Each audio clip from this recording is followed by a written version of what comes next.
Recorded by the host or a participant. This meeting is being recorded.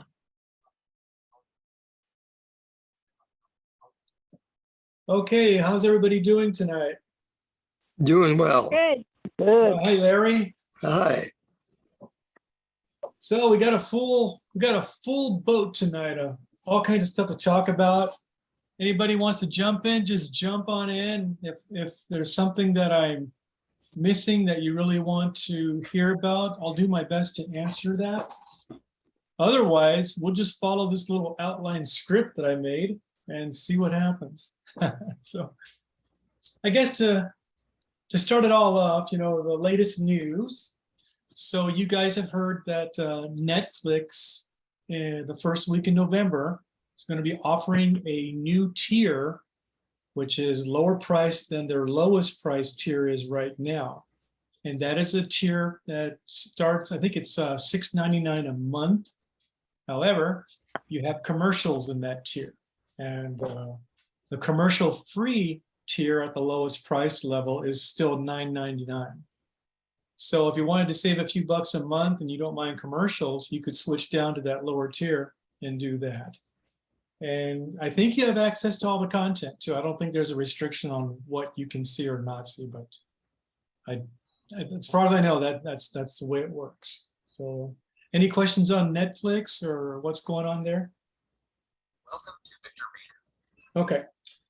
Okay, and the other thing in the news, or in my news, is we still have this iOS 16 problem for me, okay? And you guys are gonna think I'm crazy, but I have 3 iPhones, okay? One's not enough for me, I need 3. So I got my main one for my business. I got a backup one, right? So my main one goes down. And then I got one just in case if that goes down. If you can believe how crazy that is. So, and the reason I'm saying that is because on my main phone, I have the latest iOS version, 16.0.3, and it's horrible for me, okay? On my backup phone, I have the one version back, 16.0.2, and on the phone that I have when the nuclear bomb goes off, that has 15.7. So when I do things on each of these phones, the 15.7 phone works perfectly, okay? The 16.02, I can still use dictation, and I can use Siri by pushing the button only. And here is the problem. On my phone with the latest version, 16.0.3, I don't have Siri at all, and I don't have dictation at all. Ooh. So that's why I've been really fearful of saying go ahead, because I've heard that it works on some phones and not on others, and that's even scarier because it should work. If it's broken, it should be broken the same way across all phones, not work on one and not on another. So I did call up Apple, and they said they're working on the 16.1 release, and they said it's a few weeks out. So I'm kind of SOL if that was my only phone. So, but I have tonight. I'm going to be using 2 phones tonight to do that. I'm sorry. Did someone have a question? Yeah, Manny, just what is that 6 supposed to do for you? Oh, hi, Tom. 16 brings a lot of new features in. And that's what a major update does. They bring in new features. They're supposed to, funny, they fix bugs. But this one did just the opposite. They brought in new features that don't work, and they introduced a whole bunch of new bugs, at least from my point of view. Now, I don't want to put John on the spot. John, are you there? Okay. Yes. Yeah, I know. Well, I had heard that you upgraded to 16.03 and you're fine. Is I'm that fine. Yeah. Now I don't Okay. use Siri. I don't use Siri a lot. So Oh, okay. Maybe actually sometimes once or twice Siri jumped in when I didn't even want it to. I don't know why I don't. I have a Bluetooth keyboard right here. And I've just heard too many horror stories and with dictation and stuff like that. Yeah. And invariably it'll get something wrong. So most of the stuff I write is pretty, it's pretty important that it really be 100% correct. And if I'm going to have to review it with a fine tooth comb, as it were, then I might as well type it from Jump Street. So Gotcha. rarely. Although you Well, I'm could glad say, you're well, why not- not use it to open and close apps and stuff like that? I just, Mhm. for whatever reason, I don't. So if Siri is behaving in a funky way, I'd probably be behind the curve in identifying it. Right, right. Okay, well, I'm glad you're not experiencing total dropout of the main features. Oh, not I- at all. And when it boots up, it reliably tells me that it's booted up. I mean, it doesn't give me the chime. That's a hardware thing, and it's only available on the higher model 14s. I have the Okay. budget model, SE 2022, and I'm very happy with it. That's all I need. Okay, and I guess with that, I just warn everybody, if you do decide to upgrade, be very careful because it's real hard to downgrade. And I don't know what Apple has still got available to downgrade to, because they'll turn off downgrades to certain versions. Like right Presumably you could now, downgrade to 15.7, right? yeah, I think you could downgrade to 15.7, but they won't let you downgrade to 16 because it was so bad. And Oh, well, that's just as 16.01. that's probably just as well. I just assume people stay on if they're that paranoid, and I'm not disparaging that paranoia or discounting it. If you're at all concerned, stay on 15.7, you know. Yeah, and I think. Well, Go ahead. oh, sorry. No, this is Patty. Remember when we were trying to, when I was having so much trouble and we were trying to do it, go back, it wouldn't allow us to do it. Well, Remember? without going down that road too far, that involves a computer and a cord and some major surgery to make that happen. It's not this button you push and then you wait. It's a long process, and it can easily be messed up bad if you do it wrong. And I've done What are we it one talking about? time before for somebody. And What were it we worked. talking about? Yeah. Apple should make that something that we can do. I think. What's that, Manny? I'm sorry? What is that? What should they? Oh, I'm sorry, to be able to downgrade to Oh, the yeah. previous version, that should be something that should be easily available, just like Yeah, you the upgraded. gospel, yeah, I constantly, when it comes to technology and upgrading and downgrading, I am like a total flaming uncontrollable, unreconstructible, whatever. It's the piton, Mhm. before I do anything, I want to know where the piton is to go back to square one if I need to. What the heck? Oh, someone's got a ringtone.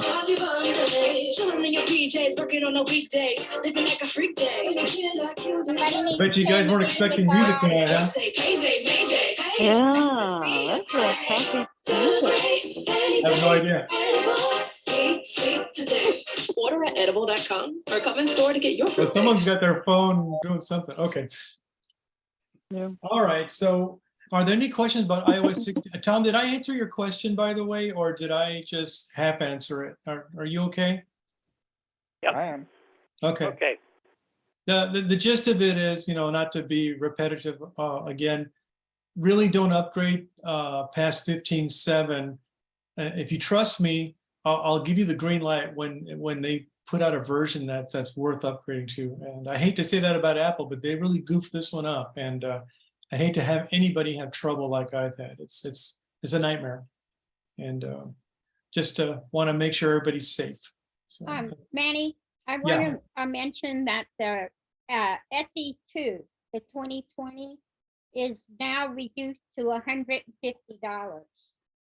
So yes. if anybody would like to get a new iPhone, you don't need the latest and greatest. You can just do the SE 20. Yeah, that's excellent. That's a great Isn't deal. that amazing? Wow. Yeah. Less than 2 years ago, I paid $400 for mine. So, and but the SE2, the SE 2020, the second generation, and the 2022, the third generation, those are great phones. And And they still have a home button on them. still have a home button, and they're very fast. They have a good chip inside of them. They're just a little smaller than the other ones. And of course, the cameras and stuff are a little bit lower quality, but really, do we care much about the camera quality, really? I mean, some people do, but I don't think that applies to our group too much. The cameras on there are spectacular, so, but they're just not the professional, whatever, 20 or 30 megapixels, whatever they are now, cameras. So, okay, I guess that's all I have for the beginning house cleaning news and tips and things. So I'll go down to the first item. And the first item is, what do you do if your iPhone is stolen? Does anybody know besides cry? Buy another one. Okay. So if your iPhone is ever stolen, and I will put this information in the notes, okay? Your first call should be to Apple, and I'll give you that number. I don't know what it is on top of my head, but it's the number you call when stuff like this happens. They'll ask you for your name, your Apple ID. They'll do some verification to be sure you're the person calling and you are the owner of the stolen device. Then you tell them what device or devices were stolen, and they will immediately deactivate those devices. And whoever has them, they don't work anymore. They'll just a dead piece of silicon at that point to them. And they can't register them, they can't do anything with them because Apple has forwarded that. Okay, so that's your first call. Your second call should be to your cellular carrier. If your device has a SIM card or an eSIM in it, call up Consumer Cellular or T-Mobile or whoever you have your service with, and tell them that the phone that phone number is with was stolen.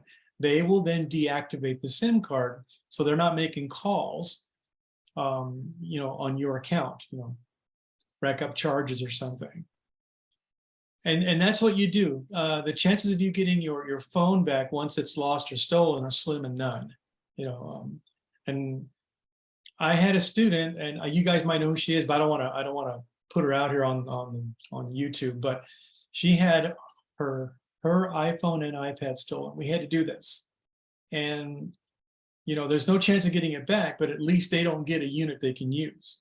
The best they can ever hope for is just scrap them out for whatever they're made out of, scrap them, but they won't be able to use them. And that's at least something, they don't really have that on the Android side unless you put a lot of work into mimicking what Apple does naturally with these units. So anyway, that's what you do if your iPhone is lost or stolen, you can't find it. Manny, for me, when I use my Find My Phone app, when I do that first to see where it is? Yes, if you have, I was just doing it real simple, but yes, there's always, go down that rabbit hole. So yes, if you want to understand where it is, and there's a lot of things here, but yes, you can use Find My to look for it. If somebody hasn't grabbed it and turned airplane mode on, let's say that you don't have a passcode on it, and they go in there and they turn airplane mode on, so you can't use Find My. Remember, we talked about that last week. Then Find My is not going to work. But if you have a passcode and they're not in it yet, they have to guess the passcode, and that's 10,000 or 100,000 combinations. So what will happen? Hello. What'll happen is It's Maggie. I'm finally in the meeting. Oh, hey, Maggie. So what'll happen is you can then find it, and you have a couple of options once you find it. You can disable it just like Apple does, but you could do it with Find My. You could have it ring an alarm in case it's on the floor somewhere, and you've called the restaurant. Let's say it's at a restaurant and they can't find it on the table. You can have an alarm go on your phone remotely, and then they'll be able to find it. And then, of course, you can have a thing on the screen to call you directly on a different number. You can put a message up there on your screen, so whoever finds it can call you. So that's what you can do. And of course, you can then just disable it, and you can also erase it, by the way. So there's a few things you can do with Find My. Hopefully, you guys will never have to do that. So there are a lot of options. Manny, Yes. it's Tom again. Let's Alrighty. say on your first scenario that you've lost your phone, you call Apple and you call your carrier and they disable everything and all that. Mhm. Now, if you find it, can you call them back and they can reverse the process and put it back in service? Yes, yes, because only you can do that, and they have to verify who you are. It can't be like me posing as you. You know, let's say let's role play for a second. Let's say I go to your house and I steal your phone, and then you call up Apple like I'm telling you now, and you disable it. The phone is dead to me, and let's say that I feel remorseful for my theft. And I go back to you, I give you the phone. You can then call Apple and simply reverse that. And then your phone will come back to life for you and only you, not me. And that's why it's good to do that. It's always good to have a passcode on there too, by the way. And so, and I'm gonna get into the passcode stuff in a minute, in one of my next one here. In fact, well, that's the next thing. Let's just roll right into that because this folds into that. So Can I ask a quick question? Oh yeah, go ahead. Sure. What is an Apple ID? I've never had to do that. That's I'm gonna. Margaret. Yeah, hi Margot. Yeah. I'm gonna explain all that right Oh, now. That's my next thing. So, okay, so when you set up your iPhone, you have to set up an account with Apple for them to have the ability to allow you to remote control your phone, to back up your stuff to the iCloud. They got to know who you are, so you got to create an account with them. You don't have to put a credit card down, but they have to know who you are. So that's your Apple ID.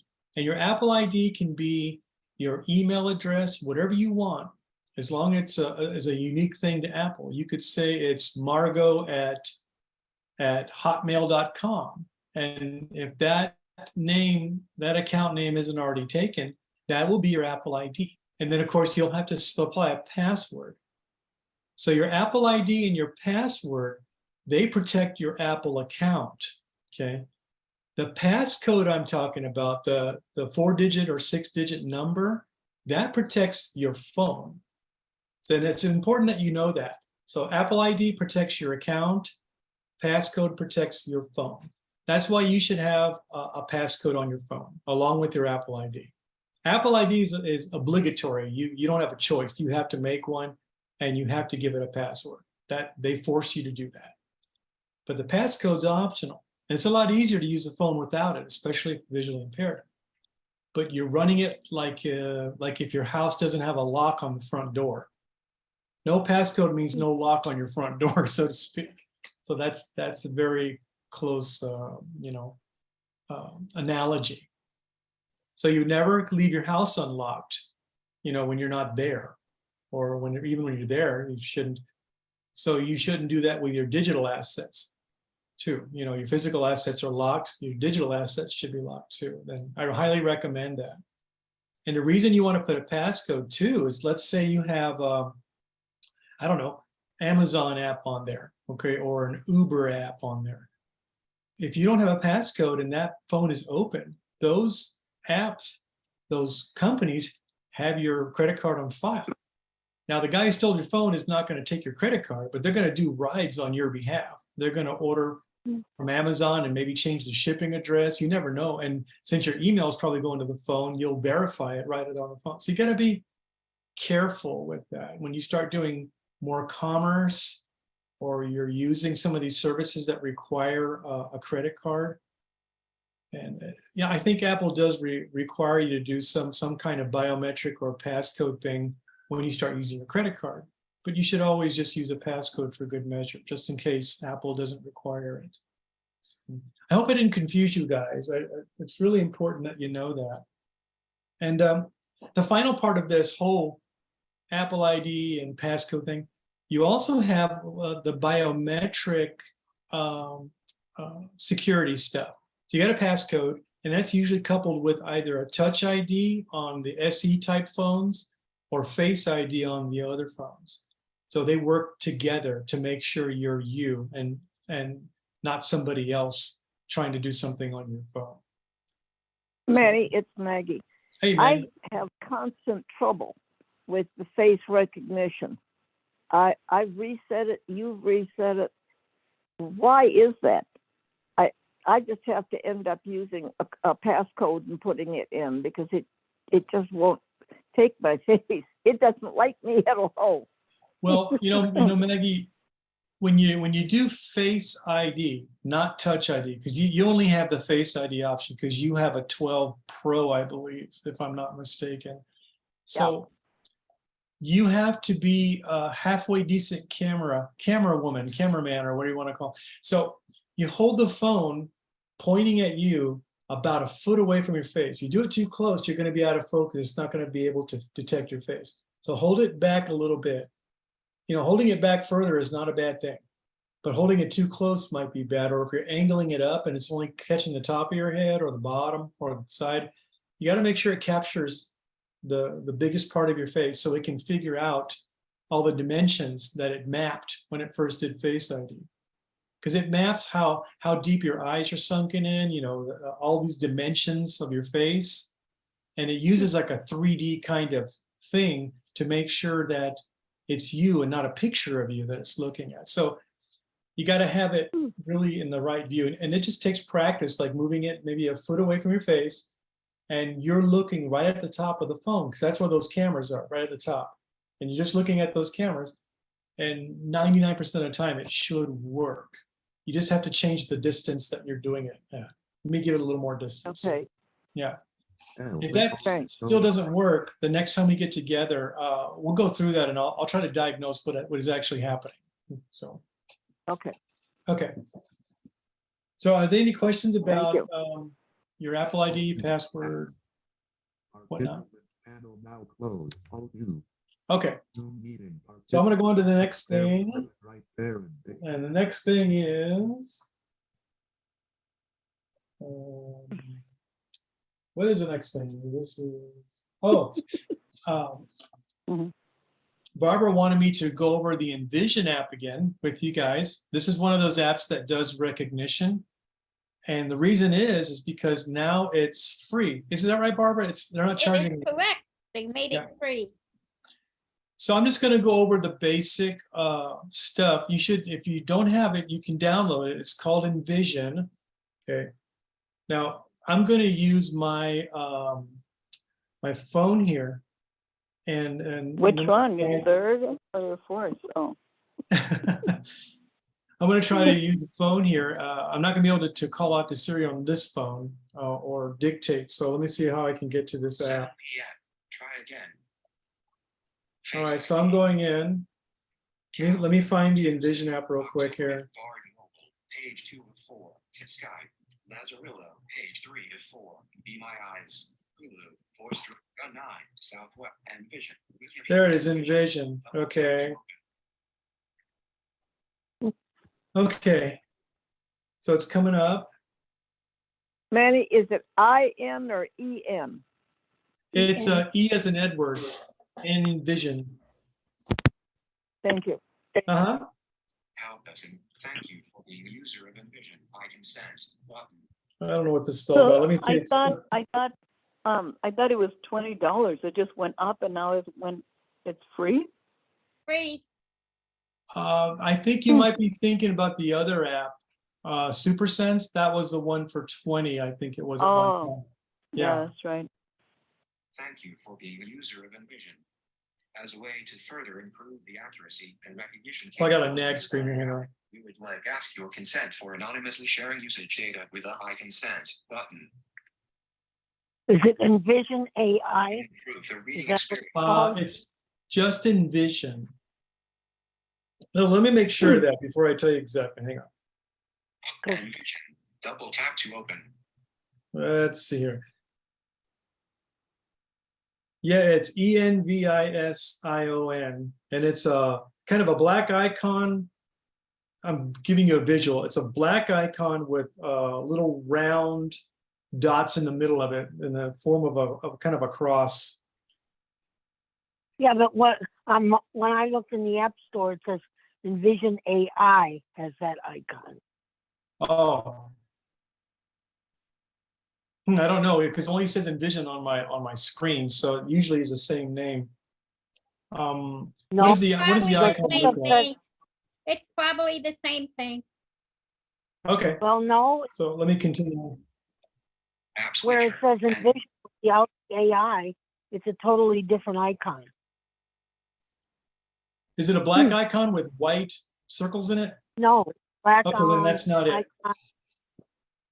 Yeah, that's why I say Yeah. they have an Envision eye. And that has the symbol, the icon you talked about. Okay. Well, let me show you the screen. I'm gonna magnify it so you can see it, in case there's any doubt of what it looks like. So I'm gonna put it up where it can see it. I don't know if you can see that. That's what the Envision icon should look like. I'm not getting this. So, Okay. Well, I'll put it in the notes exactly the name It it is is on the app. Envision AI. That is correct. Okay. okay, thank you. Mhm. App All switcher. right. Envision. Active. Envision. Active. Envision. All right, so I haven't been in Envision in a while, so it's giving me a couple of mag screens. I'm gonna go through those. Hang on a second. We improve the reading experience. Continue in English button. Start envisioning.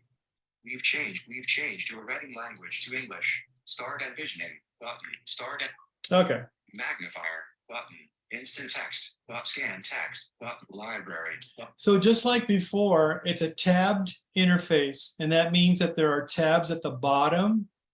So the very first tab is called, it's like text or something. Tab bar. Selected. Red. Tab. So 1 of read. 5.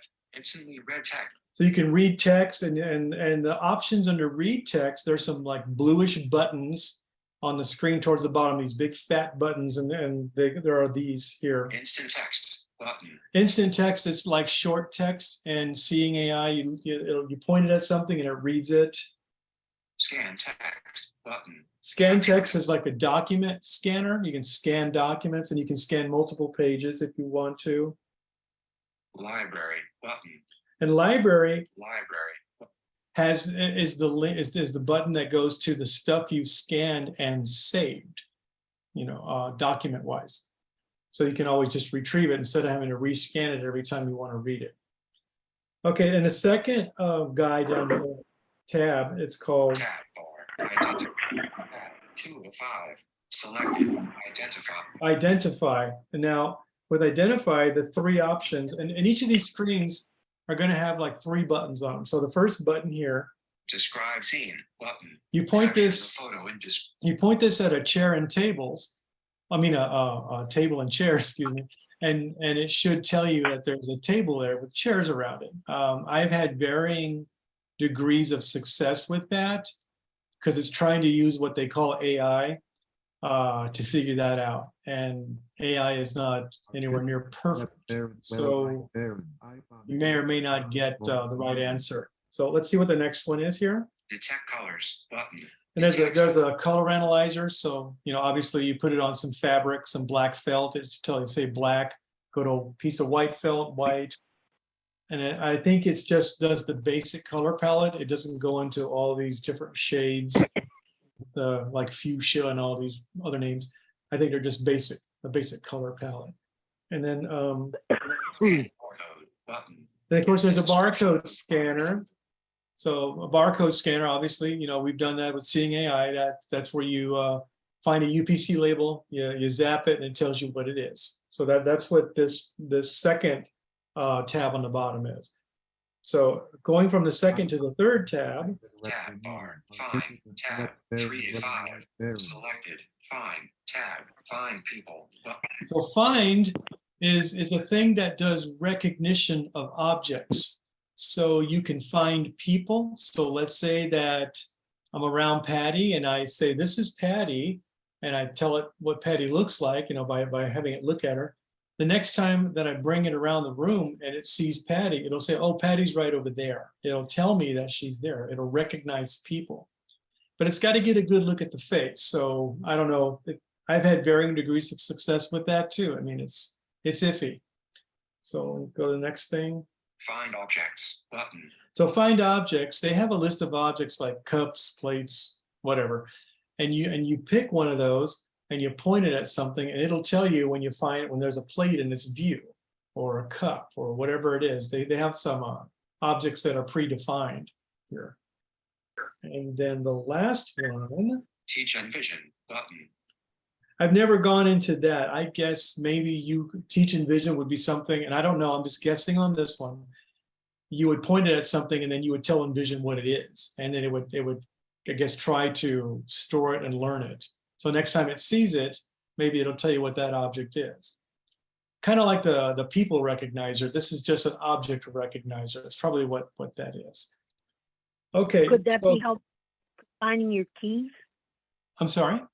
Would that be helpful for finding your keys? You know, it could. Keys are kind of funny because depending on how you drop them on a table, they'll look different. But if the program is smart enough, or I shouldn't use smart or intelligent, because all it's doing is, it's not really, okay.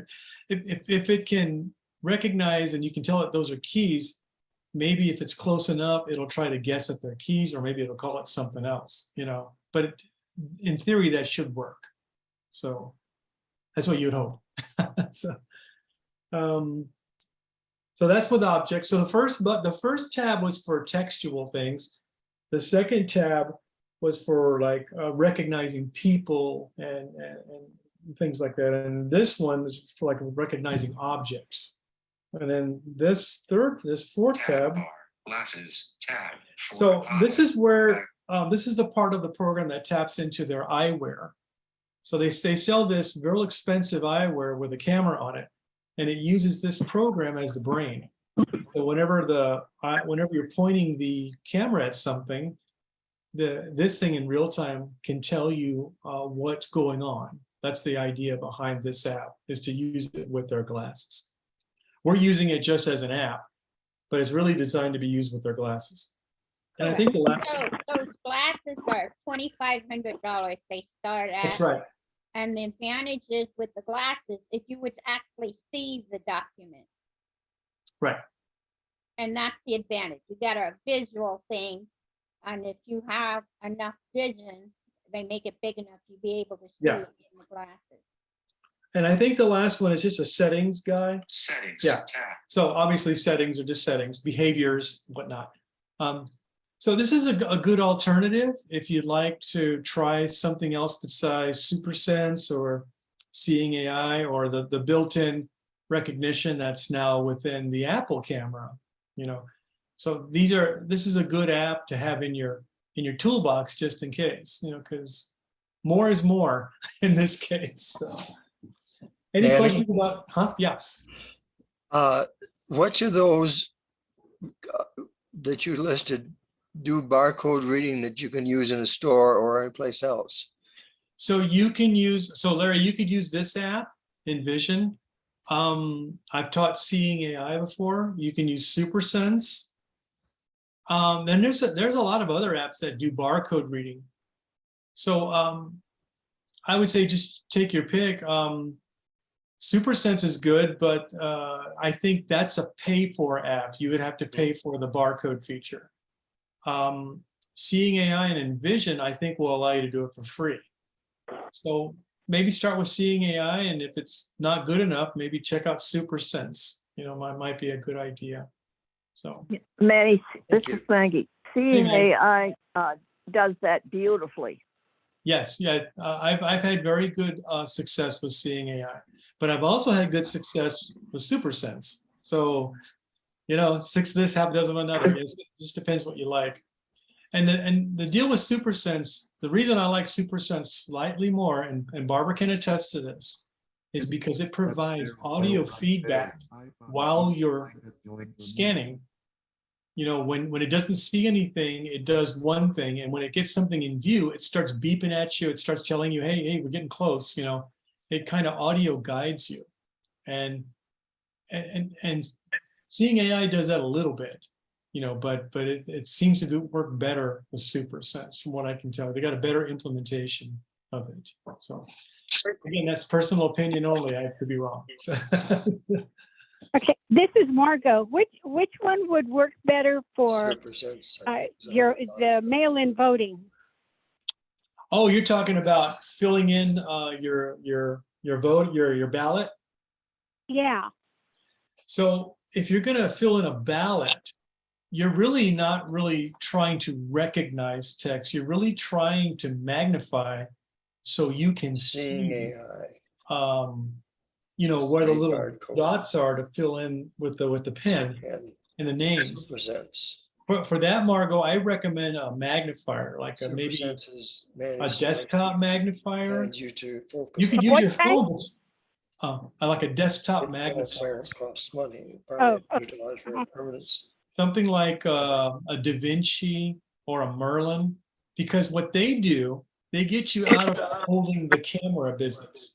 And you can just place your ballot down under the camera. You can grab your pen and you can look at the screen, and that whole ballot will be blown up real big in front of you. And when you move the pen, you'll see it move right over the little radio button or little circle where you fill it in for your candidate. And it really just makes the world bigger. And then you don't have to worry about holding the phone in the right place, orienting this and that. You're just worried about orienting the paper under the camera. Camera's stationary and doesn't move. And all you have to do is just move your hand and the pen, and then of course the ballot, and you're watching the screen. Now this is just for low vision users. For a user who can't see, this won't work.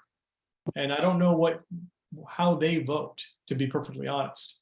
I don't know how they do it, because you have to aim the pen right to the thing, and I don't know how. I don't know if any. And if you're out of the circle at all, that they won't even count the ballot. Yeah. Say what? In other words, Well- avoid your ballot if you're out of the circle. Oh. Well, but if you, they do have larger ballots now. I was supposed to get one, but they didn't send me the big one. Oh, okay. Call the county clerk again, and they'll send you the large print one. Yeah. Yeah, I've done that. It still hasn't come. So I'm going to try to do this one. I just thought maybe I could get a little help with that. Okay, thank you. Margot, I'm not a salesman for Desert Low Vision, but that's where you can get these guys. Take your ballot down there and put it under one of those magnifiers and see if it works for you. See if it makes a difference, and you can see if it's something that can work for you. Tom and Janet down there will absolutely help you try to see your ballot. See if you can use something like that for anything, not just your ballot. Yeah. Okay. Thank you. You're welcome. Okay. Also, the public libraries, they have CCTVs available to us. Oh, I'll be darned. Okay, I've got one nearby. I don't know, maybe Barbara can answer this. I don't know if they have people that can help you fill out your ballot. I know that if you do have someone help you, you got to sign a whole affidavit kind of thing on your ballot. But I'm sure there's people out there that can help the blind fill them out for you. I don't know. Not. It's a tough process. They Oh, it do, is? Oh, they do have, but they do have the new voting machines. If Okay. you don't want to do the mail-in ballot, they have them at every single voting precinct, and you put headphones on, and it's all voice activated. Oh, okay. I'll be darned. Well, there you go. Okay. Okay.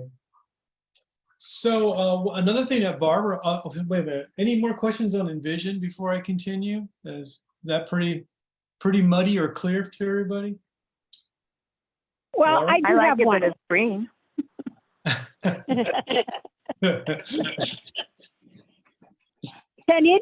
Do you think it could recognize the difference between dogs? Like, which dog is this?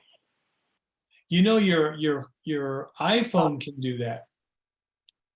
Yeah, your iPhone has a feature to where it can analyze what's in the camera's view or the picture, and it'll try to zero in on the breed of dog and give you information on it. Oh, I'll be darned. Okay, I'll see if I can figure that one out. Well, call me on the side of this class, when you get a chance, and I can give you a step-by-step on that, on how to take an image of an animal or a person and find out the information. It's a real easy thing to do, but someone needs to step you through it first so you don't get lost. And Margot, your closest voting place is at Broadway and Code there. Well, I Right don't on know the where. corner, right across from Holy Smoke Barbecue. Where? By Broadway and, Green. huh? It's Broadway and Code. It's right next to Holy Smoke Barbecue at the Gaslight Square. Oh. Oh, I know where that is. Yeah, it's right across. Yeah, okay. It's right across the parking lot there. Correct. Yeah. Okay. Thank you, Barbara. All righty then. So the next item on the agenda is bookmarking a YouTube channel. And Barbara wanted me to review that with you guys. I think we did go over it one time before, but if not, here it is again. So a YouTube channel is a collection of videos. That's not just one video. So for example, like my channel, I have a channel called Manny Solis, and I got a bunch of TSB Zoom videos there. So if you bookmark my channel, you'll have access to everything that I post on my channel. Rather than bookmarking the October 2022 lesson, you bookmark my channel and then you can see all the lessons on the screen. Whatever month or year you're looking for, they're all there for you to peruse and watch if you want to. So the way you do that is you'll have to go into Safari. Okay, I'm going to try to do this on my phone here. See what happens. Calendar 2. Yeah, hang on. So I'm going to go to Safari. Safari double. Safari text field settings button. Now I wouldn't normally do it this way, but since I can't search with my voice, I'm going to have to type in stuff to get there. So what I'm going to do, well, let me see where address, Google.com address, text field, home, YouTube. Button. So I'm going to go to YouTube. Settings. Web page loaded. So you navigate over to youtube.com and you can type it in, or if you have a dictation and Siri working, which I do not, you can just say open website youtube.com, and then Siri should instruct Safari to open it. So that's where I'm at now. So if I go there, inside of YouTube, I can also do a search for Manny Solis, and then it should pull up my channel and of course other videos below that. And I'm gonna let you hear the difference between the two. So I'm gonna go to, where's the search? Search YouTube button. The search YouTube button. Search YouTube. And then search YouTube. They make you tap another box. Search YouTube. So you should look like this for you sighted people. And then I'm gonna type in my name. I spell your last name. My last name is spelled C-E-L-I-S. Oh, only one L. Echo, L, One L. I, India. S. So it's only one L. I couldn't afford two. So we only could afford one. We'll take up a collection. Yeah. No middle name and no second L. Now, for the visual people, I'm going to show you what the search results look like, and you're going to see my channel. You're going to see these circle-looking icons. Okay, and I'm gonna put my finger on them so the rest of us can know what they sound like. But they look like this. Now, if I'm going to just go right to it instead of swiping all the way down to it. So it's going to sound like this if you find my channel. Many sellers button. Oops, wait, not that. Search filter. Search with account. Home. Tab. Shorts. Tab. 2 of 3. Many cells. Button. 19 videos. 19 video. Many cells. Heading level 4. Link. So it's Manny Celis, right? And he spells his last name Celis. And then I swipe to the right once I find it, and you'll hear it say how many videos are in this channel. 19 videos. That's what I've got 19 videos in this channel. That means it's a channel. It's like a container of videos. So I'll go there. Many cells. Heading left. YouTube. Link banner. Landmark. And then all my videos will be listed there. So if you want to stay up to date with the classes as I put them in there, you want to bookmark the channel and not an individual video. So now I'm in my channel, and all I got to do is go to the share button at the bottom, and we've done this before, so I'll just go right to it instead of TSB talking too much about it. 2020 toolbar. Share. Go to share. Actions available. Share. The share menu comes up. And then we're going to go down to add to favorites, which should be down here somewhere. Add to reading list. Add bookmark. Add to favorites. Add to favorites. Add to favorites. It'll give you a suggested name. Text field is editing. Manny Celis. YouTube. Character mode. We'll keep that just like that. And then there's going to be a button on top. Save button. That's the save button. When you hit that, it'll then become part of your bookmarks. Save button. And the good part about that, Watch, listen. whenever you bookmark a site on Safari, if you ever tap on the address bar, that's where the website address is, HTTP, blah, blah, blah, blah, at the very top, the address bar, and it's going to sound like this. Address, youtube.com. Address, youtube.com. If you double tap on that, you're going to get a list of your favorites pop up down below, and you can just go right to it and do that. Or you can go to the bookmarks toolbar button at the bottom, right next to share. Toolbar, tabs, button. Double tap and hold for more tab options. Show bookmarks. Show button. bookmarks, that's the one. Actions Sorry, available. wrong one. Show bookmarks. Show book. You go in Double there. tap to dismiss pop. AT&T My tab group favorites. Button. Favorites. Tab group favorites. So favorites. Button. Search favorites. And inside of favorites, I'll have that YouTube guide. It'll be in the list. I got a few other ones, so I won't go through them all. It's sitting right there. And then you just double tap and it takes you right to that site. So that's a good way to, if you're following something, not just me, but anybody who's got a collection of videos, let's say Freedom Scientific or whoever, and you want to follow what they're doing, that's why they have a channel. You can just bookmark to there, and then whenever they add, edit, or delete videos, you're gonna know about it right away.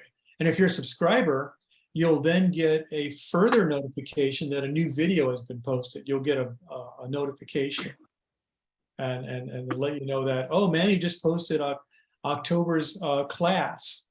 So the people that are subscribed to my channel, they know the video's up there before everybody else because they get a notification from YouTube saying that I just put it up there.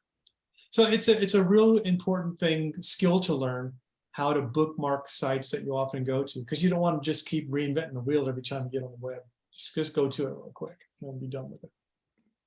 Any questions on bookmarking YouTube channels? All right. You guys are easy tonight. Let's see here. All right. All right, this is my first. We're locked. So now it's going to be show and tell. So I got two pieces of hardware I'm going to show you tonight. The first one, I don't know if you guys remember on the iPhones when they would package the iPhone with wired earbuds, the white ones. I'm bringing that up because right now they're only $18, and those things used to be a whole lot more, and they're very high quality, meaning that the clarity of them is really good. And there's another reason why you might want them too. Let me pull it out. Let me pull out the earbuds so you can see it. So they're white and they have two earbuds. I don't know if you can see any of that. I'm just showing it in front of the camera. But the important thing I want to show you is a little switcher thing on here. Let me find it. Hang on a second. So on one of the earbuds here, the right one, I think it is. They got this little switch thing, and it has got a microphone and everything else. What you can do is you can hook this wired earbud into your phone, and you can have it in an ear if you like. And if somebody calls you, you just press this button to answer, and then when you're done, just press it to hang up. It also lets you pause and play music. You can change the volume just with this little button right here. And of course, this isolates sound in your ear, so any sound that's around you won't interfere with what you're listening to. And it doesn't go in your ear canal, it just sits kind of on the outside of your ear like this. So if you have hearing aids that allow you to rest it on the outer part of your ear, you should be fine. I've heard of no problems with this in hearing aids, but I don't know everything about hearing aids, so don't go for that. So these are made by Apple. And I think the last time I checked the price on Amazon, they were $18. They used to cost a lot more than that. And the box looks like this. I'll put the box up in front of the camera so you guys can see it. Looks like that. It's got the Apple symbol. Make sure it's Apple and not some other brand, because the reason you're buying it is for the high quality audio and the microphone and the compatibility. So, any questions on the wired earbuds? Can you get them? Can you get them in a store here in town? I hate Amazon. Yes, you can get them at Best Buy in that kiosk they have in the back. If you really want to trek, you can go to the Apple store. Yeah, so wherever Apple stuff is sold, you can get them. Okay.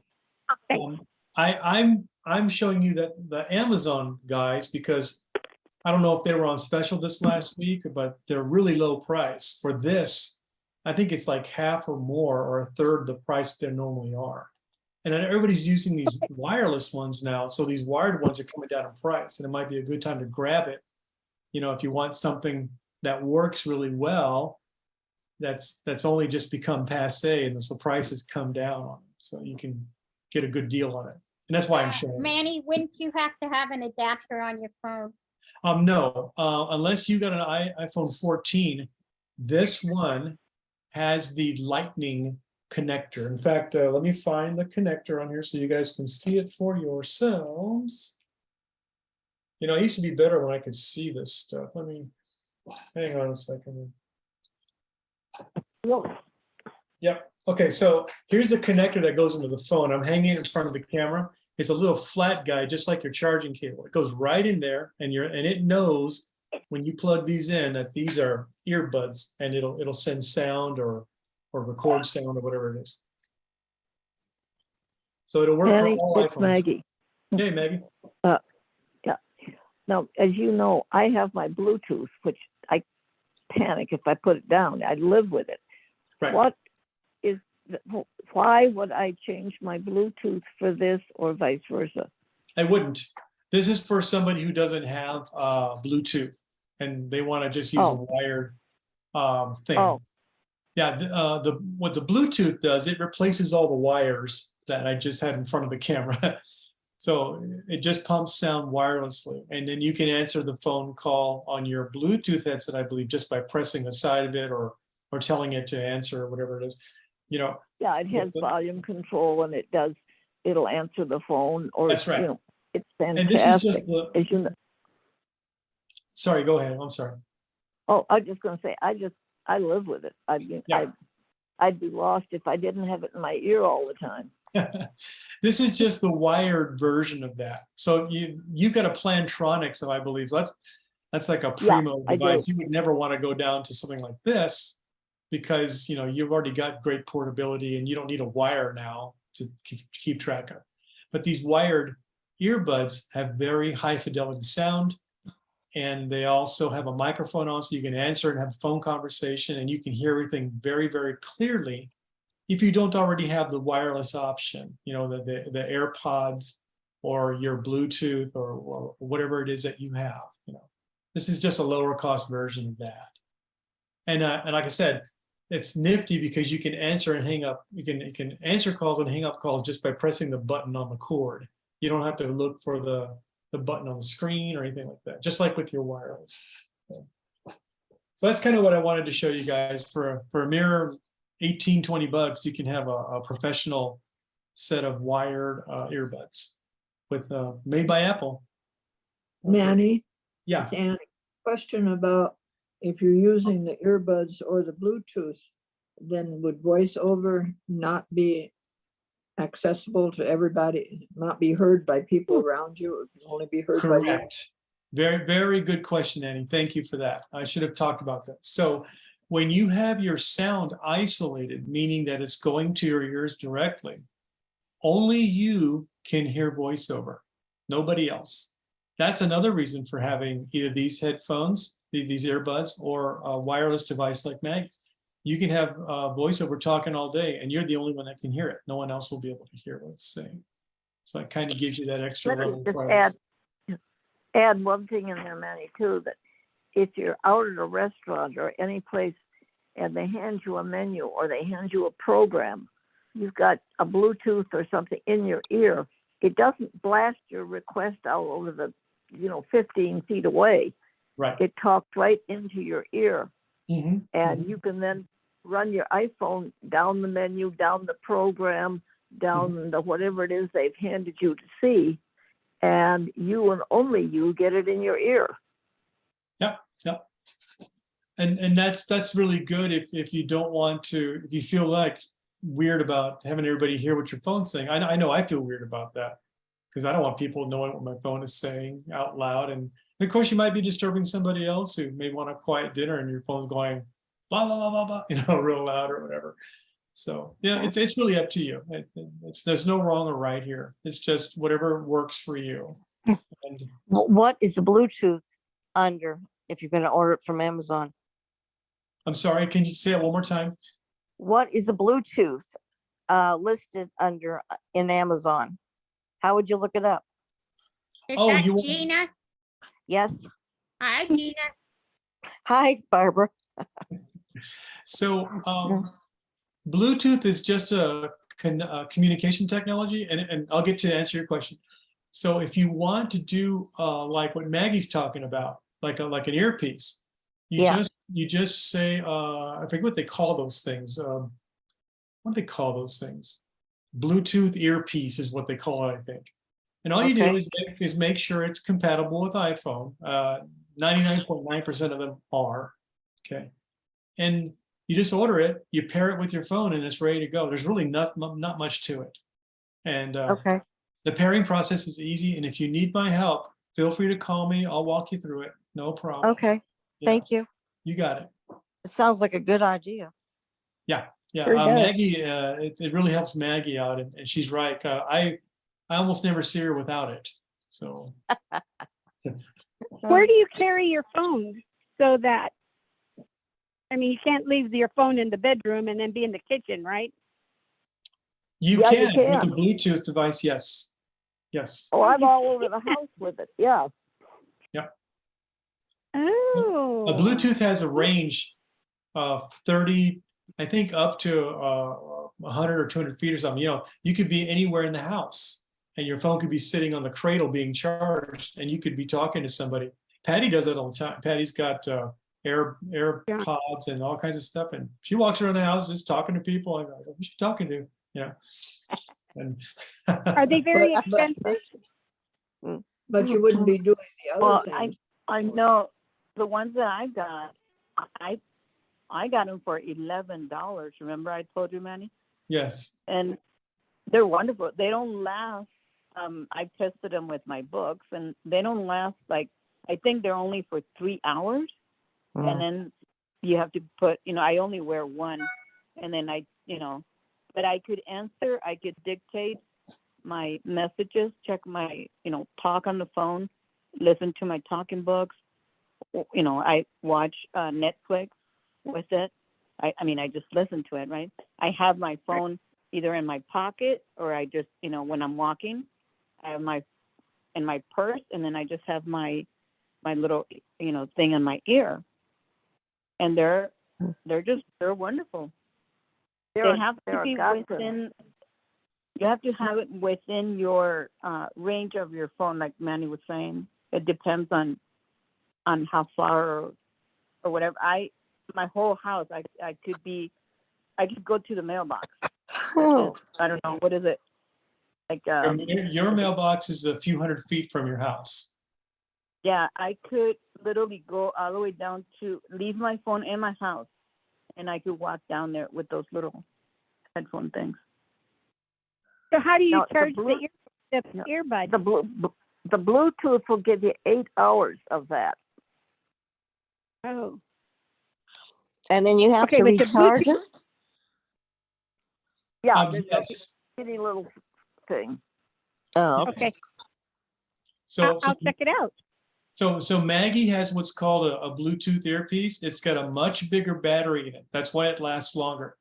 And Patty has these really cute earbuds that have little bitty things that stick out, and the battery's inside there. That's why they only last about 3 hours, which is completely amazing for the size that they are. I mean, and they sound real clear. They're very sound clear. amazing, don't they, Manny? Mm-hmm. So these the higher quality ones, like what Patty has, those are for like listening to music. They have like 3 microphones on each one to capture your voice. So when you're talking, it captures your voice very, very well. It doesn't, you don't just fade out all the time. It captures your voice very well. And that's what you're paying for with those more expensive ones. But Maggie's is just as good. It hangs on one ear. It's got a nice big battery in it. And it's got good microphone. It's got good noise cancellation. And it works great for Maggie. That's really a good option. And you're probably talking about 20, 40 bucks maybe in that range for one of those guys. It's down below 40 now. Yeah. It's well worth the money. The one that lasts 3 hours is down to $40? No. The one that I bought, they were only $11 on Amazon though. But normally they're 100 and something normally. Now Maggie's, I mean, after the sale's over, Patty's is going to go back up to whatever, 100, 200 bucks. But Maggie's Bluetooth earpiece from Plantronics, that's going to be something that's going to stay around 30 to 40 bucks max. Right, and you'll put that information in the notes. Yeah, and you know what? Okay. I'll watch this later and make sure that I include the link to Maggie's particular model, so you know it works, because Maggie's been road testing it for a few years now, and it's been working great. So you'll know you're getting. I'll tell you. Could you put Patty's in too? Yeah. Well, Manny? I panic if I leave it, and so I have 2. I have one on a charger and one in my ear. And if I should lose it or something, I've got a backup. Oh, good. Because I live with it. I've got it on now, right now. Yeah. Great. And it's relatively cheap, so having a backup one is not the crime of the century. You know, the crime of the century is me having 3 iPhones. That's the crime of the century. But I digress. Manny, this is Tina. Could you put in the name, brand, and everything for Patty's also? Oh, absolutely. Yes. Okay. Yes. I'll give you a link to it and everything. You click that link and go right to the item. Yeah. Okay. Yeah, thank you for that. I'll be happy to do that. Manny, I was thinking I got it before the sale, so I wonder if that's just a regular price for them. You know, if it is, I'm getting me some, because that is a great price. I've never seen them that low ever in my life. So, Manny, can these be worn with hearing aids too? you know, I gotta look into that. I believe they can be. It just depends how your hearing aids are mounted in your ears. You know, because there has to be a space for it to sit. You know, it's Maggie, and I wear hearing aids in both ears, and with the Bluetooth on top of it. But I have the hearing aids in the canal. But they are these. You know, I just haven't got. I don't want to have everything hanging over my ear, and the Bluetooth hangs over my ears to keep it stable and then fits inside. But it doesn't, it's like I don't have hearing aids. It goes in, it works. Yeah, and it's very light. It's feather light. I mean, you'll never know you have it You don't on. even- Yeah. So that's good. I'm glad we had a good discussion about that because that's a very good piece of equipment for us. So, all right. Any more questions on the Apple wired earbuds? They're for $18. Okay. I think you're getting a kickback from those.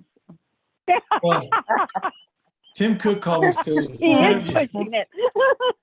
Yeah, Tim Cook called me said, push those earbuds. All We don't right. like wires. I'm gonna save the planet, use less wire. Let's see.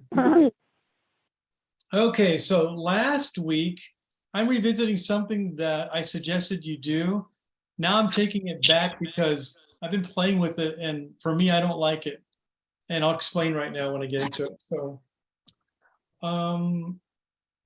voiceover recognition. Let me find out where that's at. Hang on. Okay, iPhone 1, here we go. Let's see here. 7. Try again. Passcode field. Yeah. Okay, let me go to my settings. So one of the there were 3 things last month that I said you should turn this on for looking at images and recognizing stuff in it. Then you should look at the screen deal and then another deal. The screen one we're going to look at, and I'm going to give you the exact names. Just let me get in there because I don't remember the exact name. So we're going to go into settings. Settings. And Settings. then I believe it's under accessibility. Cellular. General.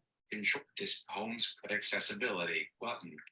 Vision. Heading. Then you go to voiceover. Voiceover. On. Voiceover. And there should be a thing Double called tap to toggle voice recognition or recognition. speech. Braille. Voiceover recognition. Right there. Button.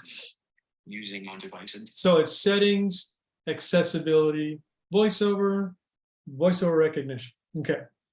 So what I asked you guys to turn on last week were, voiceover recognition. Heading. hang on. Using on device intelligent image descriptions on. Button. So I said image description should be on. Leave that on. That's good. That's what we need. Your iPhone screen recognition off button. Turn that off, screen recognition. So last week I said turn that on, but in playing with it some more, it doesn't work well. And what it does, it skips over a lot of items on the screen because it tries to group them logically, and then it doesn't read them at all to you. So you have no idea if you skipped over something. So remember, screen recognition, go ahead and just turn that back off, and then everything will return to normal with VoiceOver. It'll still do the images, the one before it, and it'll still do text recognition, but you don't want to do screen recognition. That's not a very good option. So that's kind of what I wanted to backtrack on this week, because I think your phone will run better without it being on. So, any questions about that? All right. So let me go to the next thing here. Moving along. Oh, Uber Eats and Grubhub. Okay. So just like those other apps that we played with before, like Uber and Lyft, when you order food, there's a very similar experience between Uber Eats and Grubhub. The reason we're talking about Grubhub is because Amazon is allowing you to go to Grubhub and you won't be charged any delivery fees. Screen dim. Which sounds like a good thing, but when you open that, when you start peeling that onion and seeing how the fees are calculated, it's not quite as good as you might think. So, Manny, you have to have Amazon Prime. oh, I'm sorry. Yes, thank you, Barbara. So for you to get the free, delivery, you have to be an Amazon Prime member. And there's a link between those two companies, Grubhub and Amazon, that ensures that. And then when you order food through Grubhub, you will not be assessed a delivery charge. Delivery charges typically run between free 99 cents to maybe upwards to $5. So you could save that much per delivery. Now, here's the problem though.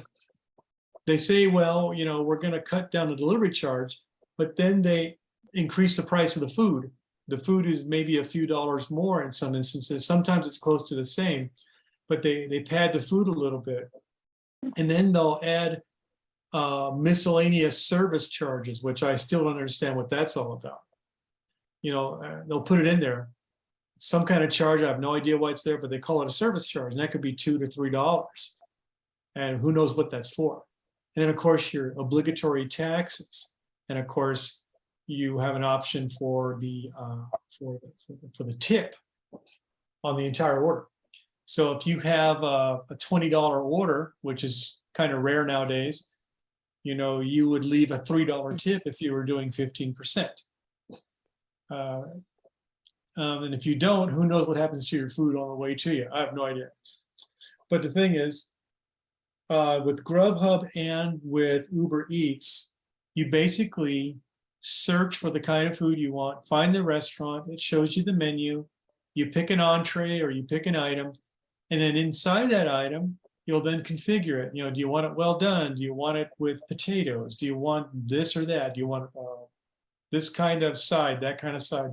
Fill all that out, then you add that into the cart, and then you add whatever else you're going to add, and then you go to checkout just like you would at Amazon or any other place, and then they'll review all the charges, and that's where you'll see this mysterious service fee come up for $2 or $3, and everything else is broken down.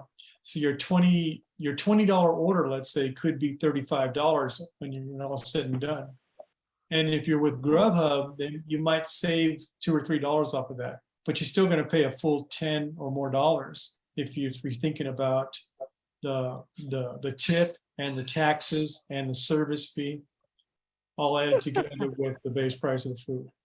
So, does anybody want me to go through ordering something on Uber Eats? I won't place the order, but I'll show you how it's done. No. Okay,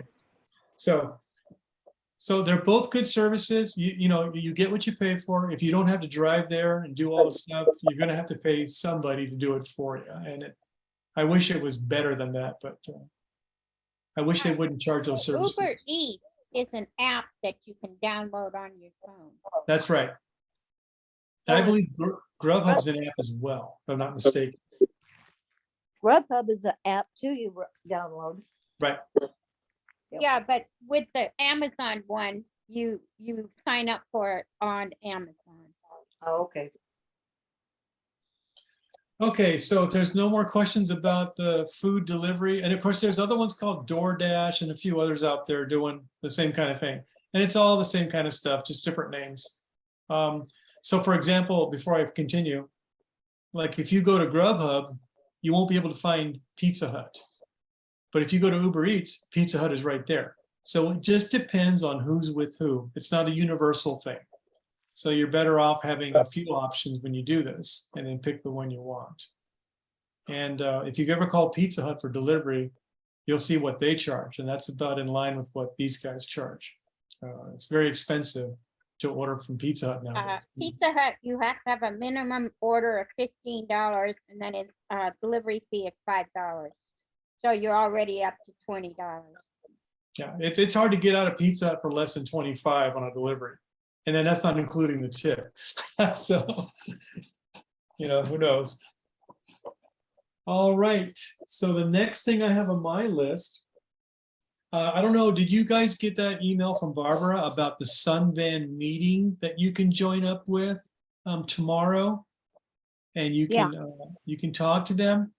So if you want to do that, you're going to have to download an application called Microsoft Teams, Teams.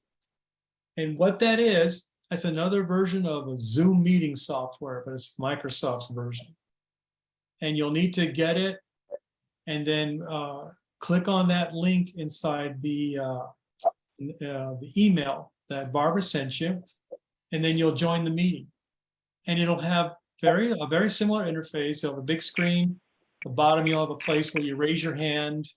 You can mute your video. You can mute your audio and turn off your video, and then you can end the meeting. It's basically the same kind of stuff. Okay, but you have to set it up beforehand. You have to agree Yeah. to their terms. You have to turn on the microphone and you have to put your first and last name in. That's right. So she's right. What you should do if you want to join that meeting tomorrow, download it before the meeting, like a few hours before, and then go ahead and click on that link in her email. You're not going to get started on the meeting because the host isn't going to be there yet. But you can set up all those options. It's going to give you like 5 questions or something. You just answer all the questions, put in your name. So when you actually do join the meeting for real, and when the time the meeting comes up, you'll click on the link and it'll bounce you right in there. You just have to say join meeting or something, just like you would with Zoom. And then you're in this meeting using Microsoft Teams. So if you want to do that, make sure you download the app and just do a mock run hours before, and then join when it comes on for real. And then everything should be fine. One thing that confused me, it says unmuted. I didn't catch that. Remember when we went in, it said unmuted. And that meant I was unmuted. I didn't realize Oh, that. yeah. So, yeah, the geniuses over there decided to label label a button with like a double negative, unmute disabled. You got to figure out what that means instead of just saying muted or not muted. So be careful with that language on there. So you want to make sure whatever the language is that you're not muted. So if you're unsure, just tap on that button and then tap on it again until you know you're not muted, because it's kind of confusing, And then you have to swipe to the right for a while to get to raise your hand. Yeah, and when the meeting's actually in place, you're not going to see the raise hand function when the meeting's not active. Just like here, like when John sets the meeting up here, you won't be able to do anything until he lets us. And if you wanted to raise a hand, the meeting has to be started first, and you have to get into the meeting. So it's just like that with Microsoft Teams. You're not going to have the option to raise your hand if the meeting's not active, but it will be there when you go to the real meeting. And then you just swipe to the right, and it's on the bottom, and it'll be there. You can raise and lower your hand. And then at the very end of the screen, the very last button is the to end meeting or to get out of the meeting. I forget what it's called. So it's not a hard thing to use. It'll be new, but it won't be a hard thing. You're doing it right now with Zoom. So you just be doing it with Microsoft. Maggie, it's Maggie. Yeah. I do things the easy way. If there's a easy way to do it, me trying to mess with a phone. Mm-hmm. You also can make a person just pick up your phone and call Monica, who is the regional director, and speak with her. And I did that, and she is very nice and very helpful. You're talking about the Sundan people? Yep. Oh, okay, okay. Yeah, you. And I have a phone number. You didn't send that phone number. I did. I sent it to you. I never got it. You Well, didn't if you get it? like, Okay, well, I've got it here. Okay, everybody ready? It's 1-818 431 0182. I'll do it again. 1-818 431 0182.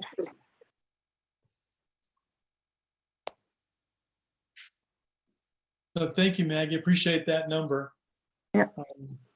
I encourage you folks to join that meeting. And if you have any gripes or complaints or suggestions, they're ready to hear you, and maybe they can make some positive change, in that area. So, Okay, could I ask one more time for that number, please?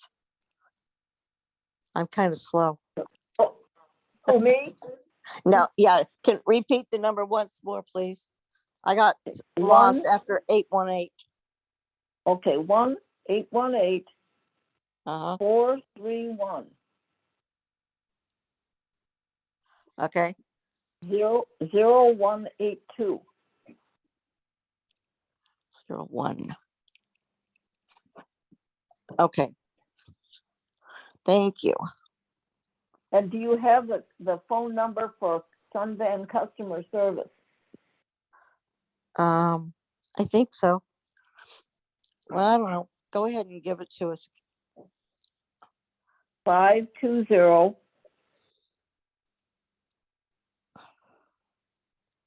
792 Mhm. 9222.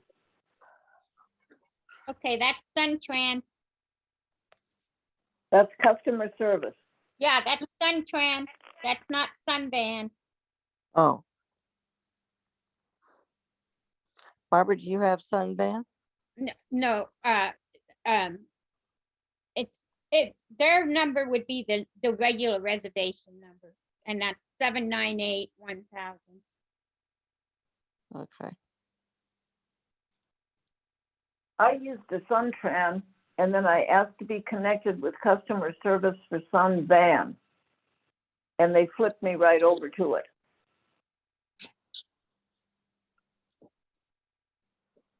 Okay.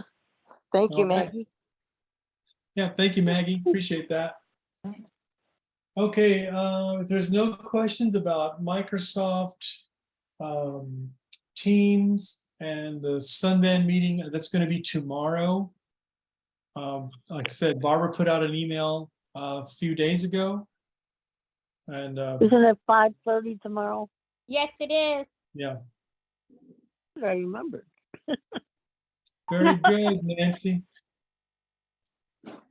Okay, if there's no questions, my next one is going to be about reviewing how to do your calendar. Now, I got to switch phones because Siri, I'm going to show you the Siri way, and I got to get to the phone that Siri does work on, which is backup phone number 1. I'm going to go here. My little SE, second generation. Settings. Okay. Double tap to open. So this one, I'm not going to be able to call out to her. I got to press the button only. When I call out to her, it doesn't work. So there's still a problem here too. All right, so on a calendar, this is a review piece, by the way. You can use Siri to add, edit, and delete events. Okay, so what I'm going to do, I'm going to instruct her to create an event this Saturday, and then I'm going to go in and edit that event with my voice, and then I'm going to go delete the event at the end of it. So here's the add guy. So I'm going to press the button in a second here. I'm going to long press the button so Siri comes up. New appointment titled Dr. Bob. When should I schedule it for? This Saturday, noon. Dr. Bob is scheduled for noon to 1 p.m. on Saturday. It's on your work calendar. Okay, so now she's scheduled it. That's how you do it. So in review, you use the verb add, and you could say event, or you could say appointment, whatever you want to use. And then you give it a name. It's very important that you give it a name, because if you don't, it creates a blank appointment and with no name on it. So you want to do that.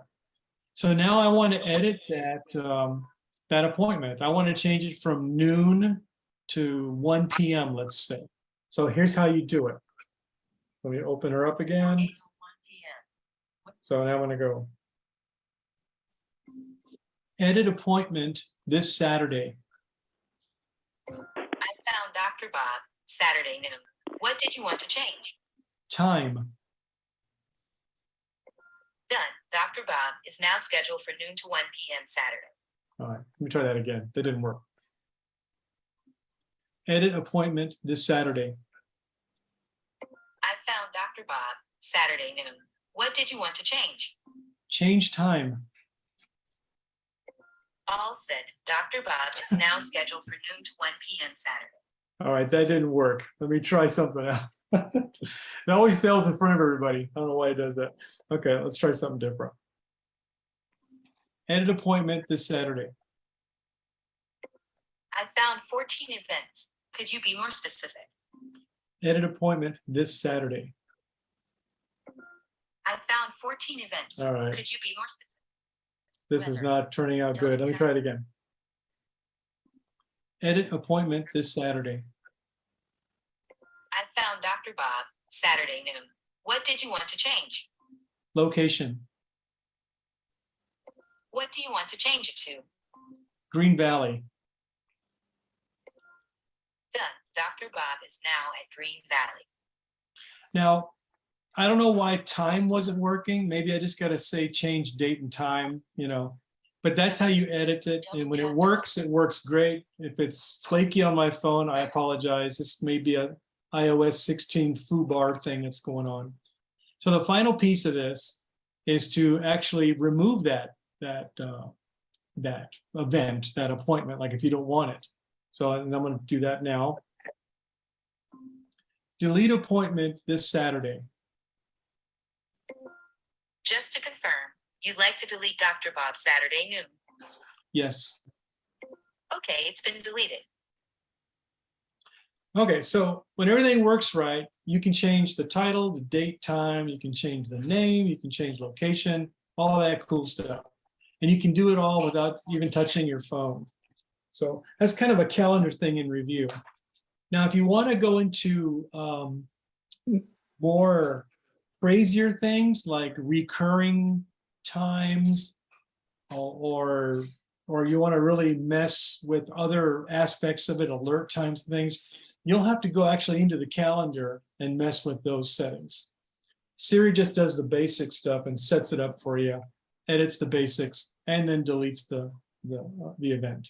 So it's a great way to get your calendar events going.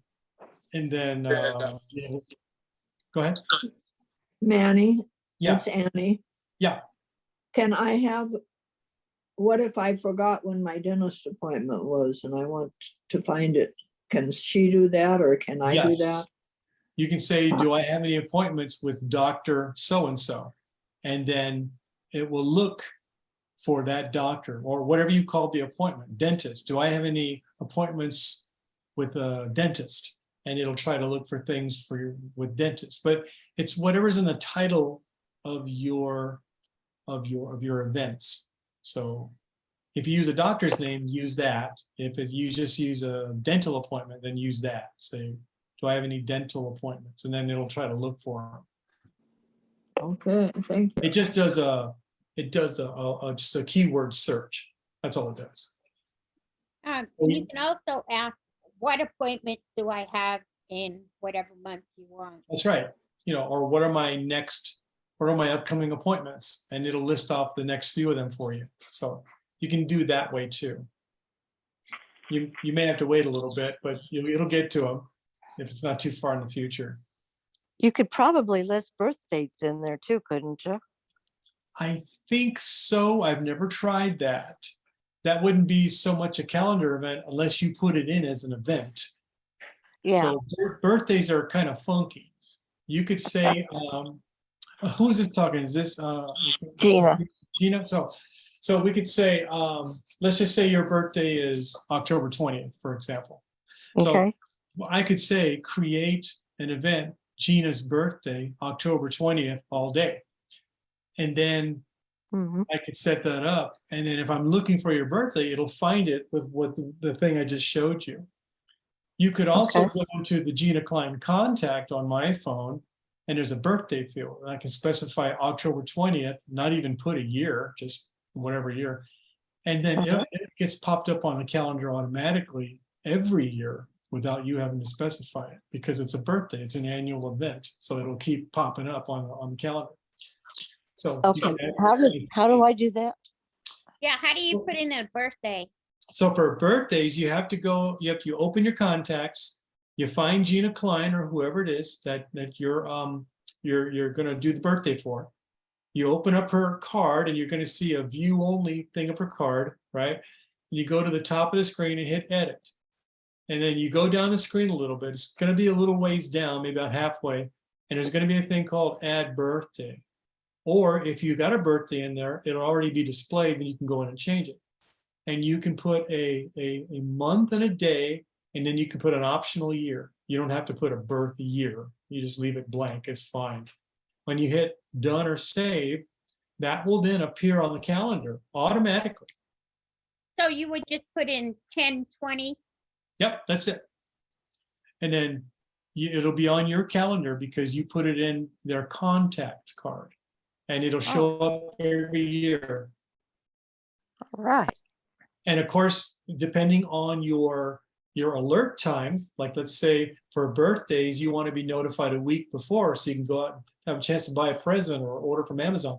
It'll tell you the week before Gina's birthday on the 13th. Hey, Gina's birthday's in a week. Oh boy, I better go shop for her. Get her that luxury car she's wanted all these years. You know, so yeah. Okay.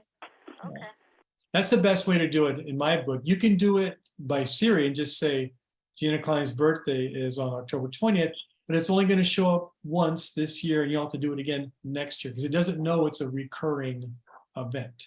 And contacts, it knows that that birthday field is a recurring event, a yearly recurring event. And then it pops up on your Yes. notifications, or how does It that pops pop up on your calendar and you'll be notified automatically. Yeah. Okay. Sounds like good. Thank you. Yeah, you got it. Sure thing. Any other questions about the calendar? Okay, we're gonna hit the next thing. And okay, this is one where I went to class and Barbara taught me this one. So, and it's happening more and more lately, and we'll get the reverse roles here pretty soon. One notification. She showed me how to block an email sender because I had completely forgotten how to do it.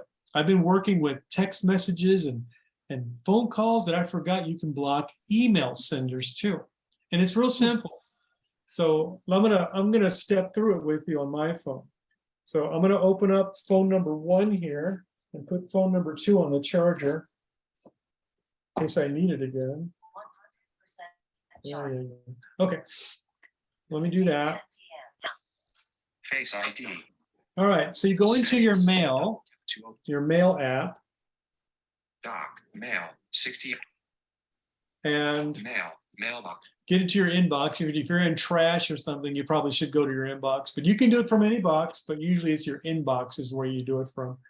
And let's say I want to look at this one. Unread. Wells Fargo Online. Wells Fargo Online statement ready to view. 7:36. Yeah, let's say I don't like Wells Fargo anymore, which I would never do, but I wanted to block them. So, well, let me try a different one instead of Wells Fargo. Let me just do a better one. Unread.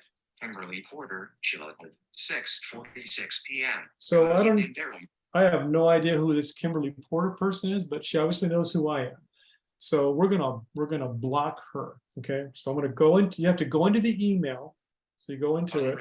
Kimberly message header. And then you gotta find. Come on. You gotta find the sender's name, and that's the important piece. So I usually tell Barbara when we're doing this, if you're not on it, just do a 2-finger swipe up, and it should be at the top there somewhere. So I'm going to do that here. I'm going to take 2 fingers and swipe it on up. Here's some reading here. All inboxes, 67 unread messages, back button, go up button, go down button, from Kimberly Porter address button. Okay, that's where I stop it. Kimberly Porter address. So what I do, from Kimberly Porter, I do double tap and hold, which is essentially what we call a long press. I'm going to do that now.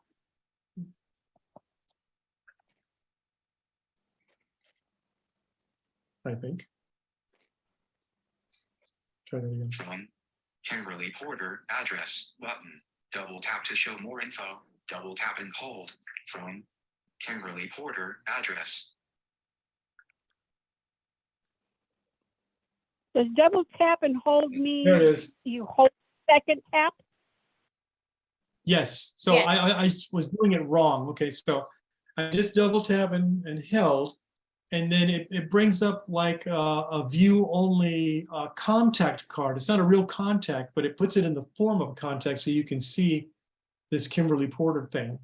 So what I've got to do, I either have to go down to the bottom and it should say block, I think. So I do a double tap and hold on her name, wait for this to come up, and then we go to the bottom. So let's do that. Other, ARIS, rows 1 to 9 of not share my location. Oh, that's not it. Hold on. Add to it, create, share, send, search, block, add to via, block this contact. Block this contact. It's right there. It's not in a different color. It's just in a list. So you go down the screen a little bit. And it's right after Add to VIP.